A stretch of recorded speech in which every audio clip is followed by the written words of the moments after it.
no muy interesantes y más o menos versan sobre lo mismo, solo que lo mío es un periodo más temprano, los indios y dólares y la producción literaria, 1544-1548. Y bueno, le pondría, luego de que lo leí ya para la presentación, le pondría un subtítulo, un proyecto pedagógico de Juan de Zumárraga. El periodo es 1544-1548, que son los últimos 4 años de vida del primer obispo mexicano, y están en relación a la producción de literatura dirigida para clérigos, no solo para la evangelización, sino como una propuesta de cómo debía funcionar la naciente iglesia novohispana. 1544 es un periodo clave por una serie de circunstancias. Se presentan o llegan ya de manera formal las leyes nuevas a Nueva España, que se produjeron en 1542. Entonces se hace una reunión de obispos para hablar de lo tocante a los asuntos religiosos que proponían estas leyes. Y entre los asuntos que se resuelven en esa junta de obispos de 1544 está un asunto muy importante, la evangelización de los indios. Hay un problema de idolatría que no se ha podido controlar. Desde luego se hizo un trabajo importante desde antes. El trabajo de Juan de Zumárraga como inquisidor apostólico, en donde llegó a juzgar 24 casos, donde más o menos son alrededor de 35 indios los que fueron procesados, y el cargo más importante en estos procesos fue el de idolatría. Es un primer esfuerzo que se hace, pero desde el punto de vista jurídico, de los asuntos que ya ha hablado Ana Karen, ¿no? Ahí se resuelve la idolatría, pero desde un punto de vista jurídico se entiende como un crimen, pero no se resuelve desde el punto de vista teológico-filosófico. Entonces, a partir de esta fecha que les propongo, es que empieza un nuevo proyecto. Bueno, ya Zumárraga es removido de su cargo como inquisidor, entonces hay que replantear cómo llevar este proyecto. Hay que luchar contra la idolatría, pero ya no desde los tribunales eclesiásticos, sino desde un asunto de formación pedagógica. Primero hay que formar el clero. El que ya está formado, entonces hay que instruirlo. Y los nuevos hay que darles las herramientas, pero no las tienen. Entonces, a partir de eso se decide que se publican una serie de obras. 1544 también es el año en el que se producen las primeras obras, los primeros impresos hispanos, ya directamente desde la cumbre episcopal de Nueva España. Los primeros 4 libros que se producen son Doctrina breve muy provechosa de las cosas que pertenecen a la fe católica y a nuestra cristiandad en estilo llano, para gente común y de poca inteligencia, de Juan de Zumárraga. El otro, Doctrina cristiana para la instrucción y formación de los indios, por manera de historia, de Pedro de Córdoba. El siguiente, un compendio breve que se trata de la manera de cómo se ha de hacer las procesiones, de Dionisio el Cartujano. Y finalmente, Tripartito del cristianismo y consolatorio de Jan Persson. Bueno, el único de estos que se escribió íntegramente en Nueva España y con una realidad completamente nueva hispana es el que escribió Juan de Zumárraga, la Doctrina breve. Los otros 3 más bien son producidos fuera de, aunque el de Pedro de Córdoba, la Doctrina cristiana, tiene una adaptación a las formas nueva hispanas. Me interesa destacar los casos de Dionisio Cartujano y de Jan Persson porque, bueno, las 4 obras no es, la idolatría no es la línea conductual de las obras, pero sí es un punto muy importante. Estas 4 obras tienen como intención servir como instrumentos pastorales, es decir, hablar de los elementos más importantes que constituyen el cristianismo, cuáles son las formas correctas, cuáles son las incorrectas. La idolatría entonces se inserta aquí en el asunto de lo incorrecto, siempre entra en la parte cuando se habla de las obligaciones del cristiano, que son los 10 mandamientos, y aparece de inmediato. El primer mandamiento, amarás a Dios por sobre todas las cosas. Entonces, lo que está como oposición es la idolatría. Se dice, por un lado, la latría, que es el buen culto, o algo de lo que ya mencionaba Ana Karen, el culto a Dios, el culto correcto a Dios, en oposición hay una definición teológica que dice todo aquel culto que sea dirigido a un hombre, a una cosa o a un animal y que sea muy parecido al culto que se da a Dios, entonces es idolatría. Y por tanto es un pecado y no es cualquier pecado, es un pecado muy grave que lleva a un crimen. En las obras no se habla del asunto como crimen, se habla más bien del aspecto teológico-filosófico. Otro asunto que nos permiten estas obras es que la idolatría se entiende como el reconocimiento de los otros, el reconocimiento de otras religiosidades incorrectas finalmente, pero religiosidades. Se sabe que hay una religión correcta, que es la católica, pero se reconoce entonces que en el mundo también hay otras muchas religiones. Y estas, al ser falsas, caen en la categoría de idolatría. De estas 4 obras que les mencioné, la que me parece más interesante, o la que tiene el concepto más acabado de idolatría y aplicado a los indios, es la doctrina breve. La doctrina breve es una definición bastante amplia que el obispo Zumárraga la atiende en todo un capítulo, pero se basa en postulados de Santo Tomás, de San Agustín, y en postulados muy recientes de la época, como Pedro Ciruelo, Martín Landosilla, es decir, los autores que ya se han mencionado aquí. Déjenme encontrar la parte exacta.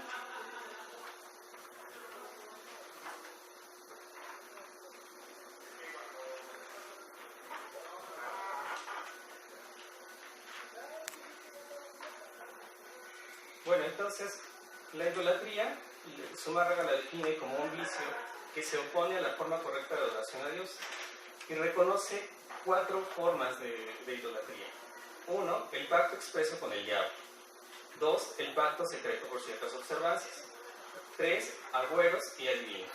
Y 4, ceremonias vanas en las oraciones. En realidad son estos planteamientos los que Santo Tomás ya había desarrollado y que luego Pedro Ciruelo los adaptó a una realidad hispana, pero cuando vemos el desarrollo que hace Zumárraga de estos elementos, vienen una cantidad de cosas que ya son propiamente de una cosa que él está viendo y que tiene que ver con los indios o hispanos. Concretamente, creo que como su asunto estuvo prácticamente en relación a la Ciudad de México y sus alrededores, las definiciones van muy, muy en ese sentido, ¿no? Realmente, si vemos los ejemplos específicos de cuando define qué es un hechicero, cómo se hace un pacto expreso, lo que vemos son ejemplos de alrededores de la ciudad, como de Xochimilco, de lugares así muy específicos. Bueno, estas primeras obras dan pie, pero no funcionan, realmente no tienen el impacto que esperaba el obispo. En 1546 hay una nueva junta eclesiástica. En esta nueva junta eclesiástica, que es presidida ya no por el obispo Zumárraga, sino por el visitador Francisco Tello de Sandoval, de nuevo se vuelve a poner énfasis en que hacen falta instrumentos pastorales y que la idolatría de los indios sigue avanzando, que a pesar de los esfuerzos de evangelización no se está delimitando su actuar. Y además empieza a surgir otra cosa, la idolatría como una enfermedad contagiosa que no solo se distribuye entre los indios, sino que es un peligro porque hay otros grupos de la sociedad que también se están adentrando en esto. Entonces, esa es una preocupación muy importante. Y bueno, se pide en esta nueva junta que se hagan nuevos materiales, porque los que tienen no llegan al punto que se quiere y no están teniendo tampoco la resolución que piden, que es atacar directamente la idolatría. Así entonces, el primer producto que tenemos es la doctrina cristiana breve traducida en lengua mexicana, que se le atribuye a Alonso de Molina y que se imprimió en la Ciudad de México en 1546, la cual fue revisada por Joan González y fue escrita por mandato expreso del obispo Juan de Zumárraga. Bueno, esta obra es conocida solo por el nombre, porque en realidad no se sabe de su paradero, las referencias son indirectas a la obra, entonces no hay mucho que decir al respecto. Pero bueno, 1546 es también un año importante porque a partir de las resoluciones de la Junta Eclesiástica se se retoma esta idea de crear instrumentos que ayuden a combatir la idolatría o que ayuden con la evangelización de los indios. Es una cantidad importante, no voy a hablar de todas, solo algunos ejemplos, como el cancionero espiritual de Bartolomé de las Casas. Además, el rasgo importante es que también se empiezan a utilizar ya las lenguas de los indios. Entonces, previo a esto, realmente eran pocas las acepciones que se hacían al uso de la lengua, pero la Junta Eclesiástica de 1546 pone énfasis también en eso. No el uso del español para los indios, el uso de sus lenguas. Y se pone especial interés en el náhuatl por ser la lengua franca, porque era la de dominio en general. Ya luego se van conociendo mejor otras lenguas y entonces se van produciendo obras en otras lenguas. En 1547 se publica la primera doctrina cristiana en lengua mexicana de Pedro de Gante, que desde luego es un personaje fundamental. Esta no tiene tanta relación con los mandatos de Zumárraga, pero me parece a mí muy importante porque sí es el precedente que pone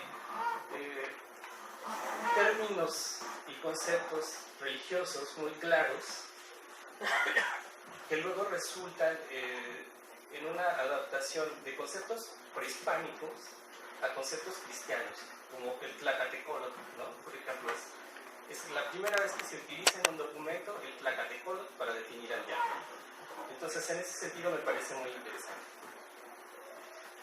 En 1548 aparece otra vez, 1546, otra obra de Juan de Zumárraga, Doctrina Cristiana más cierta y verdadera para gentes sin erudición y letras, en que se contiene el catecismo o información para indios con todo lo principal y necesario que el cristiano debe saber y obrar. Y esta obra también responde a los postulados de la Junta Eclesiástica de 1546. Esta es una obra mucho más pequeña que la que les refería anteriormente, que la doctrina breve. Es muy específica y cuando habla de la idolatría la refiere de forma muy sencilla a lo que ya les decía. Bueno, la idolatría se entiende como una manera de ofensa a Dios, como un pecado muy importante y no pasa de ahí. 1547 aparece lo que será la última obra del obispo mexicano, la regla cristiana breve para ordenar la vida y tipo de cristiano que quiere salvar y tener su alma dispuesta para que Jesucristo more en ella. A mí me parece que esta es la obra más interesante de Zumárraga, porque es en donde hay una explicación del cristianismo, de lo que Zumárraga tenía como cosmovisión del cristiano, pero también de la iglesia. Aunque también es la obra más polémica, porque por un lado hay autores que dicen, bueno, sí es la que presenta la propuesta teológica más acabada de Zumárraga, pero hay otros como Carmen Alejos Grau que dicen, no, es una compilación de autores, no hay una asimilación del obispo de los autores, hay una explicación muy sencilla, es casi un plagio de autores porque no da los créditos y demás. Yo no lo considero así, al revisarla me parece que es la propuesta mucho más acabada. Aquí no habla de idolatría, habla de pecados, y en los pecados da definiciones muy interesantes, además de que refiere las formas incorrectas en que se debe actuar específicamente para indios, y habla de cuáles son las formas en que no se debe adorar a Dios, como tener ídolos escondidos, como llevar amuletos escondidos también, como decir ciertas oraciones, que son cosas que ya se han dicho acá, entonces para no entrar mucho en este detalle. 1548 se reedita la obra de Pedro de Córdoba, la doctrina, pero con cambios. Ya el cambio más notorio es que no aparece Pedro de Córdoba como el autor principal, es más, no aparece Pedro de Córdoba como el autor. Dice, escrita por los dominicos de la Nueva España. Solo, no sé si tenga tiempo para hablar un poco de Pedro de Córdoba. Bueno, rápidamente. Pedro de Córdoba, si no lo ubican, de los primeros dominicos que llegaron a la Española, el primer inquisidor de las Indias, Esta obra fue producida en la Española para una realidad más bien de esta parte del Caribe, ¿no? No es exactamente, no se pensó en los indios en general, sino en un proyecto muy específico. La obra llega a Nueva España alrededor de 1542 y es propuesta a Juan de Zumárraga para que sea publicada. Él la revisa y le parece que está bien, pero con cambios. Los cambios se hacen en 1544, en la primera edición que se da. Y bueno, se presentan aspectos que sí son muy adaptados a una realidad novohispana. La obra de 1548 es un resumen de esa primera obra de 1544, en parte, pero otra es ya otra obra completamente distinta, además de que está en náhuatl y en español, que eso la hace también distinta a otras obras. Tiene una profundidad conceptual que al revisarla y compararla con lo que hizo Gante, hay una toma de los conceptos de Gante, hay una revisión profunda de lo que Gante hizo en su doctrina en lengua mexicana, y captan esos conceptos, pero además Gante en esta primera obra hay conceptos que no desarrolla, que los desarrolla ya hasta después. Entonces, me parece muy profunda esta de 1548. En 1548 se pide una revisión justamente por estos conceptos teológicos que maneja. Conceptos teológicos, pero en náhuatl. Entonces, se hace una edición para 1550 en donde son corregidos estos conceptos. Y bueno, en general, lo que quería destacar es que hay un proyecto pedagógico de Zumárraga que no está dirigido expresamente a los indios, sino está dirigido al clero